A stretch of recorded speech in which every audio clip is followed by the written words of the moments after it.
ऐसा एक मालवाहक जहाज इसमें फंस गया जिसमें 14 लोग सवार थे। दरअसल इसके बाद कोस्ट गार्ड्स ने बड़ा रेस्क्यू ऑपरेशन चलाया।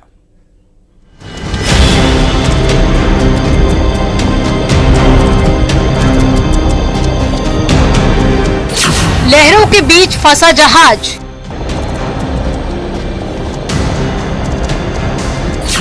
फंसे लोगों को बचाने आया हेलीकॉप्टर।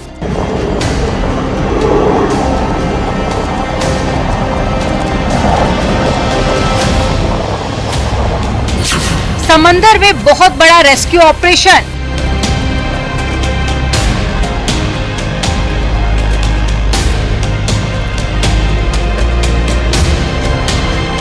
आसमानी सितम से गांव शहर सब पानी में समा गए हैं।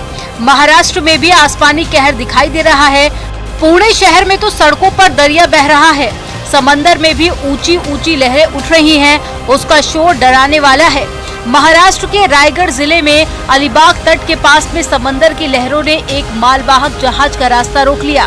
उफनती लहरों ने जहाज पर पूरी तरह से ब्रेक लगा दिया। समुद्र में उठे तूफान के बीच में एक स्टील कंपनी के मालवाहक जहाज का इंजन खराब हो गया था। जहाज में चालक दल के 14 सदस्य सवार थे। सभी की जान खतरे में पड़ गई।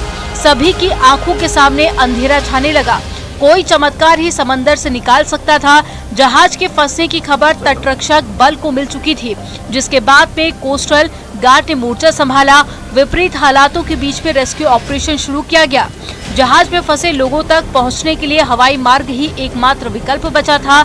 इसके बाद में कोस्टल गार्ड का हेलीकॉप्टर समंदर के ऊपर मंडराने लगा।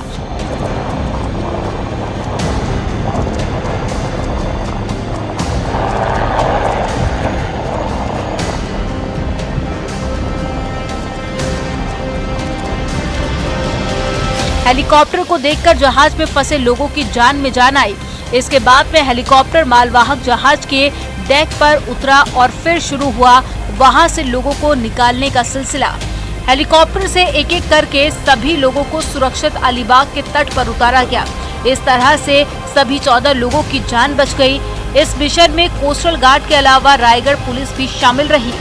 बचाए गए लोगों ने बताया कि बचने की उम्मीद बहुत कम रह गई थी।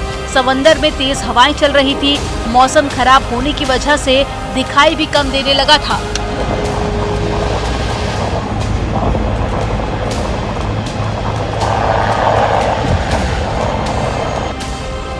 कहा जा सकता है कि भारी बारिश की वजह से अलीबाग समुद्र तट पर मालवाहक जहाज रास्ता भटक गया था। ये जहाज गुरुवार को सुबह 25 जुलाई को धर्मताल बंदरगाह से जयगढ़ बंदरगाह के लिए रवाना हुआ था, लेकिन समंदर में उठ रहे तूफान के बीच में जहाज में तकनीकी दिक्कत आ गई और ये लहरों के बीच में फंस गया।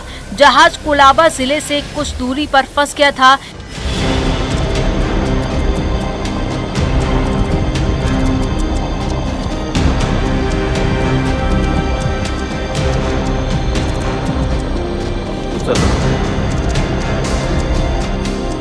लेकिन तटरक्षक बल के जवानों ने बेहद तत्परता दिखाते हुए बड़े रेस्क्यू मिशन को अंजाम दिया।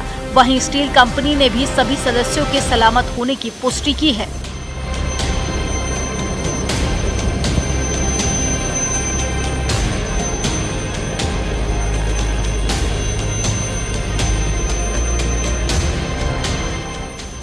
Bureau report news 18।